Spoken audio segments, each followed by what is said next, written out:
नमस्कार, रसस्वादमध्ये आपलं स्वागत आहे। आज आपण बघणार आहोत लेमन राईस।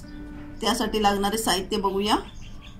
1 वाटी भात शिजून घेतलाय आणि 1 कांदा बारीक चिरून घेतलेला, 1 चमचा उडीद डाळ, कोथिंबीर, 2 हिरव्या मिरच्या उभ्या चिरलेल्या, पाव चमचा हळद, चवीनुसार मीठ, 1 लिंबाचा रस, पाव चमचा जिरे, 1 चमचा चण्याची भाजकी डाळ जी आपण चिवड्यामध्ये वापरतो ती, आणि कढीपत्ता, 1 चमचा तेल, जिरे, उडीद डाळ,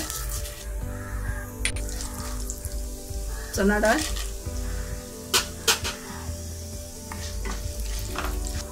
कढीपत्ता, मिरची चांगली परतून घेऊया, कोथिंबीर, हळद,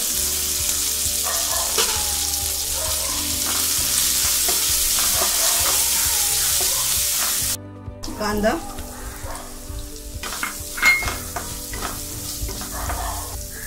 थोडं मीठ घालूया, कोथिंबीर,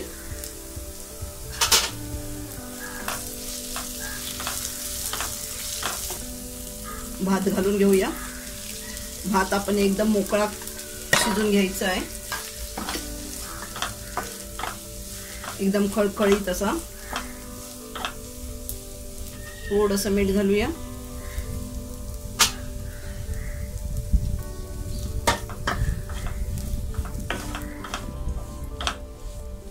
लिंबाचा रस आहे तो आपण घालून घेऊया,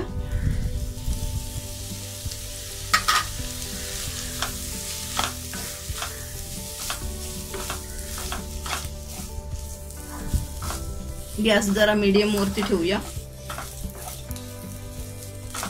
10 मिनिटांमध्ये हा आपला लेमन राईस बनून तयार झालाय। गॅस बंद करूया। लेमन राईस आपला बनून तयार आहे, चवीला पण खूप छान झालाय। हा मी एकदम सोप्या पद्धतीत बनवला आहे, एकदम घरगुती पद्धतीत। तर अशा प्रकारे हे तुम्ही करून बघा आणि मला कळवा। हा व्हिडिओ आवडला असेल तर लाईक करा आणि रसस्वादला सबस्क्राइब करा। धन्यवाद।